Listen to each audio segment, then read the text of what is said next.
आप देख रहे हैं अपना बिहार और आपके साथ मैं हूं विवेक। जमीन के बदले नौकरी देने से जुड़े घोटाला केस में केंद्रीय जांच एजेंसी ईडी ने अमित कात्याल को अरेस्ट किया है। इससे बिहार का राजनीतिक पारा गर्म है। अमित कात्याल लालू फैमिली के बेहद खास बताए जाते हैं। उनकी गिरफ्तारी को लेकर सियासत क्यों तेज है, देखिए। आरजेडी प्रमुख लालू प्रसाद के बेहद करीबी अमित कात्याल को अरेस्ट करने के बाद ईडी ने दिल्ली की राउज एवेन्यू कोर्ट में उसे पेश किया। ईडी ने आरोपी की 14 दिनों की रिमांड मांगी, जिस पर अदालत ने फैसला सुरक्षित रख लिया है। बता दें कि लैंड फॉर जॉब मामले में प्रवर्तन निदेशालय ने लालू तेजस्वी के करीबी अमित कात्याल को अरेस्ट किया है। कोर्ट में ईडी की दलील थी कि सीबीआई मामले की जांच कर रहा है। केस में 7 जमीनें ट्रांसफर की गयी। तत्कालीन यूपीए 1 की सरकार के दौरान ये नौकरियां लालू के रेल मंत्री रहते 2004 से 2009 के बीच दी गई थी। सीबीआई ने एके इन्फोसिस्टम नाम की कंपनी को आरोपी बनाया है। कंपनी के जरिए हवाला का पैसा ट्रांसफर किया गया, ऐसा आरोप है। इसी कंपनी के जरिए दिल्ली की न्यू फ्रेंड्स कॉलोनी में 5 करोड़ की प्रॉपर्टी खरीदी गई। अमित कात्याल पर लालू फैमिली को मनी लॉन्ड्रिंग में मदद करने का आरोप है। समन जारी करने के बाद भी अमित जांच में शामिल नहीं हुआ था। अब लालू के करीबी की गिरफ्तारी को लेकर सियासत तेज है। जेडीयू नेता और सरकार में मंत्री श्रवण कुमार कहते हैं कि चुनाव से पहले बीजेपी सीबीआई और ईडी को एक्टिव कर रही है, पर विपक्ष डरने वाला नहीं। ईडी है, सीबीआई है, इसका क्या काम है? जब जब चुनाव आएगा तो छापा लगेगा, तो पूरा देश जानता है। अभी 3-4 राज्यों में चुनाव हो रहे हैं, तो अभी तो छापा पड़ेगा और पड़ रहा है। कोई नई बात थोड़ी है, इससे कोई डरने वाला थोड़ी है। न देश की जनता डरेगी और न जो नेता है विपक्ष में वो डरेंगे। जमीन के बदले नौकरी घोटाले में आरोपों में घिरे लालू फैमिली की मुश्किलें इसलिए भी बढ़ गई हैं, क्योंकि लालू, राबड़ी, मीसा भारती के बाद अब तेजस्वी यादव के खिलाफ भी नामजद एफआईआर दर्ज किया जा चुका है। केंद्रीय एजेंसी सीबीआई और ईडी लगातार एक्शन मोड में है। किसी भी कीमत पर रेलवे में नौकरी के बदले जमीन अपने नाम लिखवाने के गंभीर आरोपों की जांच को तेज रफ्तार से किया जा रहा है। लोकसभा चुनाव से पहले लालू फैमिली पर सीबीआई और ईडी के शिकंजे को लेकर सियासत बेहद गर्म हो गई है। न्यूज़ 18 के लिए दिल्ली से सुशील पांडे और शंकर आनंद के साथ ब्यूरो रिपोर्ट। जनसुराज के संयोजक प्रशांत किशोर ने कहा है कि बिहार में लक्ष्मी लाना है तो लूटने वाले नेताओं को झाड़ू लेकर भगाना होगा। प्रशांत किशोर के बयान पर बिहार में सियासी बयानबाजी तेज हो गई है। बीजेपी ने पीके के बयान का समर्थन किया है, जबकि महागठबंधन के नेताओं ने पीके पर निशाना साधा। जितना नेता आपको लूट के कंगाल बनाया है, अगर अपने घर में लक्ष्मी जी को बुलाना है तो जितना नेता आपको लूट के कंगाल बनाया है उन सबको झाड़ू लेकर भगाना होगा, ये कहना है जनसुराज के संयोजक प्रशांत किशोर का। जनसुराज अभियान के तहत पूरे बिहार का दौरा कर रहे प्रशांत किशोर ने मधुबनी में लोगों से कहा, इसी बिहार में 12 से 15 हजार के रोजगार की व्यवस्था हो सकती है, लेकिन उसके पहले चाहे आपकी जाति का हो या किसी और जाति का, जिन नेताओं ने भी बिहार को लूटा है उन्हें झाड़ू लेकर भगाना होगा। जितना नेता आपको लूट के कंगाल बनाया है, चाहे आपके जात का है कि धर्म का, अगर कंगाली खत्म करना है, लक्ष्मी जी को घर में बुलाना है, तो अपने जात का हो कि धर्म का, झाड़ू लेकर सबको पहले बाहर भगाइए, तभी सुधरेगा। अन्यथा आपके बच्चों का जीवन इसी भिखारी में बीतेगा। बीजेपी ने खुलकर तो नहीं, लेकिन इशारों ही इशारों में पीके के बयान का समर्थन किया है। और जो भी जाति पाति करते हैं और जातियों को लड़ाने का काम करते हैं, उनको इस दिवाली में झाड़ू मार के सही में हटाना चाहिए। महागठबंधन के नेताओं ने प्रशांत किशोर के बयान पर पलटवार किया है। भाई, सामाजिक व्यवहार में जातिवाद कहीं बचा नहीं है। जो आरक्षण है वो इसलिए है कि सिस्टम में, शासकीय और प्रशासकीय व्यवस्था में लोगों को उनका अधिकार दिया जा सके, सबको उनकी भागीदारी दी जा सके। जेडीयू प्रवक्ता अंजुम आरा कहती हैं, प्रशांत किशोर बीजेपी की तरह असंवैधानिक बातें कह रहे हैं। राजनीति के किशोर प्रशांत किशोर जी का जो बयान है वो संविधान विरोधी बयान है। उन्होंने संविधान को झाड़ू लगाने जैसी बातें उन्होंने कह दी है, और संविधान के विपरीत संविधान के विरुद्ध कौन बात करता है? किसकी विचारधारा है? आरएसएस और बीजेपी की है। वहीं आरजेडी प्रवक्ता एजाज अहमद का कहना है कि महागठबंधन सरकार शोषित वंचितों के हक और अधिकार को बढ़ाने की बात कह रही है। यही वजह है कि प्रशांत किशोर जैसे पीआर एजेंसी चलाने वाले लोग बौखला गए हैं। जिनको राजनीतिक रूप से अपने आप को स्थापित रखने के लिए खबरों में बने रहने का जो शौक है, उसी के अंतर्गत इस तरह का बयान दे रहे हैं। जनसुराज के जरिए बिहार में सियासी जमीन तलाश रहे प्रशांत किशोर काफी मुखर होकर बिहार के नेताओं पर हमला बोलते हैं। अब इसका उन्हें सियासी फायदा कितना मिलता है, ये तो वक्त ही बताएगा। न्यूज 18 के लिए पटना से आनंद अमृतराज के साथ ब्यूरो रिपोर्ट।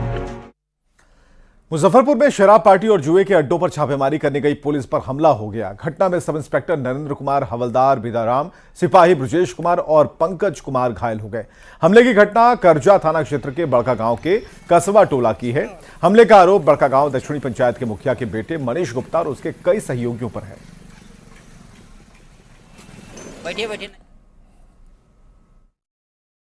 मुजफ्फरपुर में जुए के अड्डे और शराब पार्टी की सूचना पर पहुंची पुलिस पर एक बार फिर से हमला हो गया। दरअसल करजा थाना क्षेत्र के बड़का गांव दक्षिणी के कसबा टोला में देर रात पुलिस को सूचना मिली कि वहां पर शराब पार्टी चल रही है और जुआ खेला जा रहा है। इस सूचना पर पुलिस वहां पर पहुंची, लेकिन वहां पर जो असामाजिक तत्व थे, जो जुआ का अड्डा पे जो लोग जुआ खेल रहे थे, उन लोगों ने पुलिस पर ही हमला कर दिया। पुलिस की गाड़ी के शीशे तोड़ दिए और इस घटना में कई पुलिसकर्मी घायल भी हो गए हैं, कई लोग जख्मी इसमें हुए हैं। हालांकि जो सबसे बड़ी बात है कि इस घटना में वहां के स्थानीय मुखिया के बेटे भी शामिल है। फिलहाल सभी फरार है और उनकी गिरफ्तारी के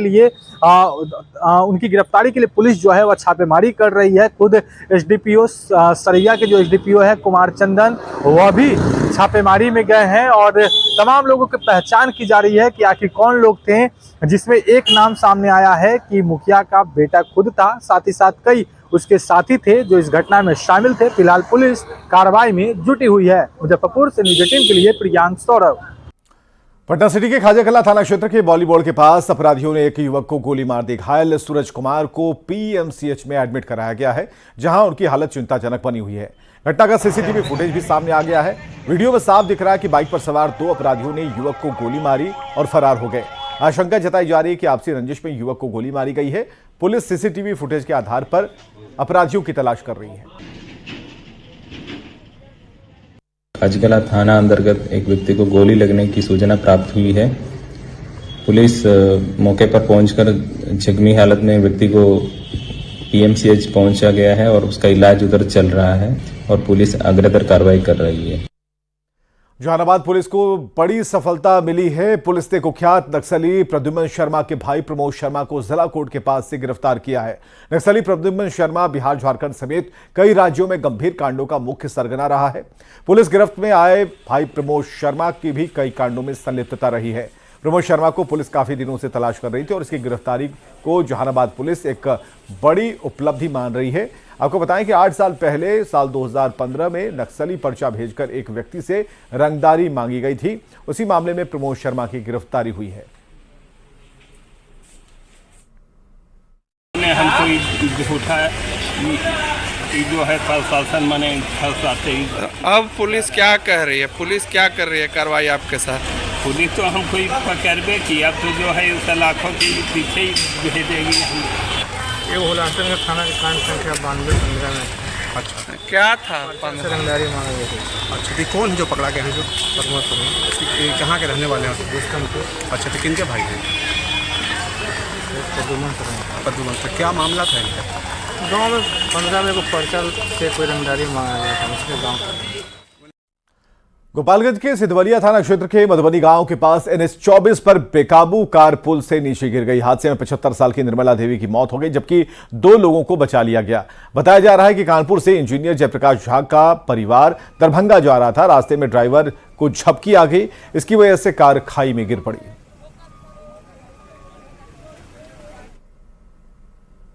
ये कानपुर से गाड़ी आ रही थी जिसपे 3 लोग सवार थे, 2 पुरुष 1 महिला। एक ही फैमिली के लोग थे।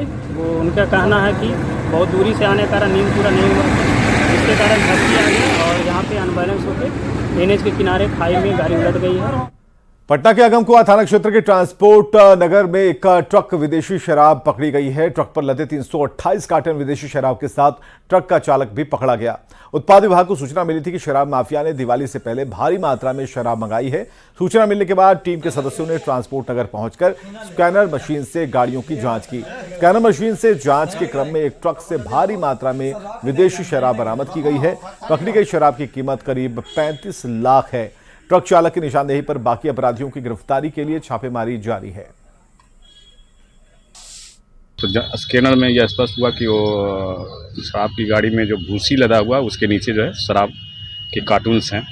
उसके बाद उसकी जांच की गई, उसको वहीं ड्राइवर के साथ ट्रक को जब्त किया गया। तहखाना बनाया हुआ था, इसके नीचे जो तहखाने में वो 328 कार्टन शराब जब्त किया गया, लगभग 35 लाख का।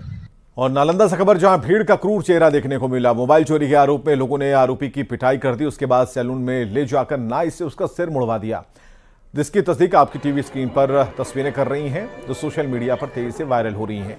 तस्वीरों में आप देख सकते हैं सोशल मीडिया पर वायरल हो रही एक तस्वीर, और हरनौत थाना इलाके की यह तस्वीर बताई जा रही है। जानकारी के मुताबिक पीड़ित युवक मोबाइल की चोरी करके भाग रहा था और चोरी की भनक लगते ही भीड़ ने उसे पकड़ा और धुनाई की और उसका सिर मुड़वा दिया।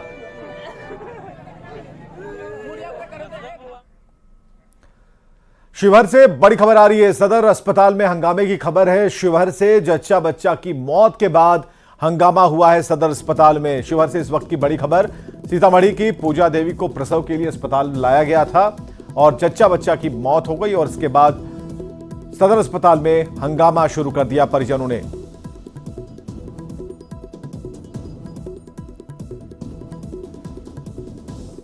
बात दिवाली की खरीदारी की तैयारियों की।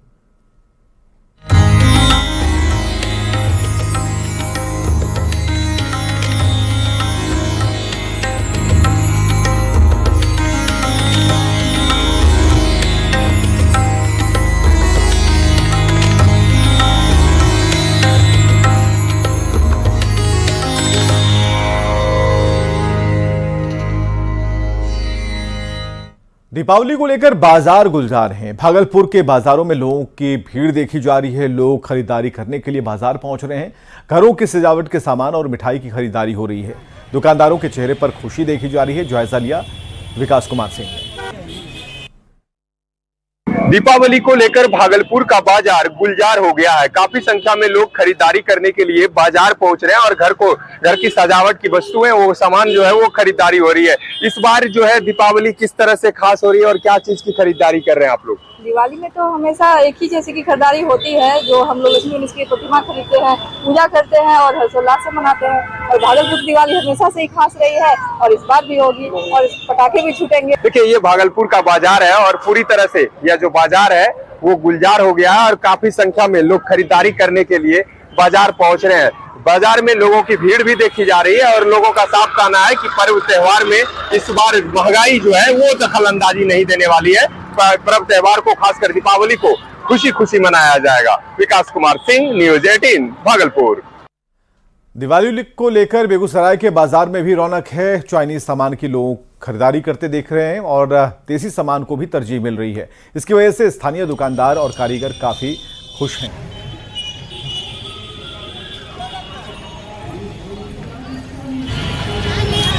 हाँ बोलिए भैया। 20 पैसे देते हैं, 100 रुपये सैकड़ा बेचते हैं। हाँ 100 के 100 देते हैं। 100 आते हैं लोग यहाँ लेने के लिए? बहुत कम, अभी भी बहुत कम आते हैं। बहुत कम। काम चल रहा है कि नहीं? काम चल रहा है थोड़ा बहुत। हम लोग दिया लेने के लिए आए हैं। अच्छा, लोकल प्लस वोकल का निकला हुआ है, इसीलिए। पहले लोग चाइनीज की तरफ आकर्षित होते थे, अभी अब नहीं, मिट्टी के दिया का तो बात ही अलग होता है। ऐसी पुरानियों में भी मान्यता रही है। हाँ, मिट्टी के दिया का कोई बराबर ही नहीं कर सकता है। क्या नाम है? और दीपावली में पटाखे और शॉर्ट सर्किट से आग लगने की घटना को लेकर जमुई में फायर ब्रिगेड की टीम अलर्ट है। आगलगी की घटना को रोकने के लिए अग्निशमन दल जागरूकता अभियान भी चला रहा है। अग्निशमन की टीम दीपावली को लेकर क्या तैयारी कर रखी है, इसका जायजा लिया केसी कुंदन ने। दीपावली में लोग आतिशबाजी करते हैं और घरों को अलग अलग इलेक्ट्रिक लाइटों से सजाते हैं। वैसे में अगलगी की घटना न हो, और उसे अगर हो तो उसे कैसे रोका जाए, इसके लिए जमुई में फायर ब्रिगेड की टीम तैयार है। हम तस्वीर दिखाना चाहेंगे कि देख सकते हैं गांव-गांव जाकर, बाजार-बाजार जाकर अभी मुहिम चलाकर लोगों को जागरूक किया जा रहा है कि पटाखा कैसे जलाना है और सावधानियां किस तरह से बरतनी है। हम तस्वीर दिखाना चाहेंगे कि जो जमुई की फायर ब्रिगेड की टीम किस तरह से अलर्ट है। अगर हादसे होते हैं तो उसे निपटने के लिए भी तमाम तैयारी कर ली गई है, अलर्ट मोड में है। हम बात करेंगे जो जिले से अग्निशमन पदाधिकारी है कि पटाखा को लेकर, आतिशबाजी को लेकर और शॉर्ट सर्किट से आग लगने की घटना को रोकने के लिए दीपावली में क्या तैयारी है आप लोग की?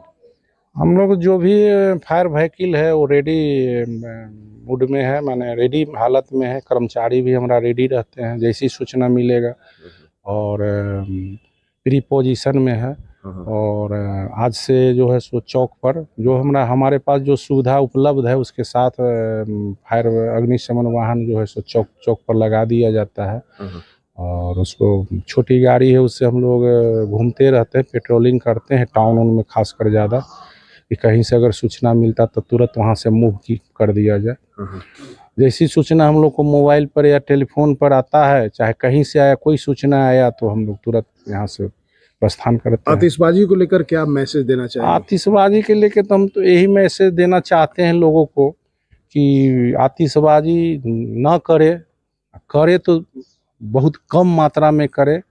और उससे जो क्षति होती है, जैसे आपको वायु प्रदूषण हो गया, ध्वनि प्रदूषण हुआ, और मनी लॉस भी होता है, पैसा लगता है। तो वो उस पैसा को हम लोग मिठाई कीन करके खाएं और पैसा अगल बगल आस पड़ोस से लोग को उसको बांटे, भाईचारा गले से गले मिलिए, हाथ मिलाइए। पटाखा कोई खुशी मनाने का संसाधन नहीं है। तो देख सकते हैं कि जो फायर ब्रिगेड की टीम है वो तैयार है, और इस तरह के पंपलेट्स और पोस्टर बैनर लगाए जा रहे हैं और लोगों को दिए जा रहे हैं जागरूक करने के लिए कि पटाखा जलाने के समय कैसे सावधानियां बरतनी है। और ये हालात है जमुई जो फायर ब्रिगेड की टीम है। चलिए सीधे रुक करते हैं पटना का, जहां हमारे सहयोगी रजनीश मौजूद हैं। तो दीपावली से पहले जो तैयारियां चल रही हैं वो कैसी तैयारियां हैं और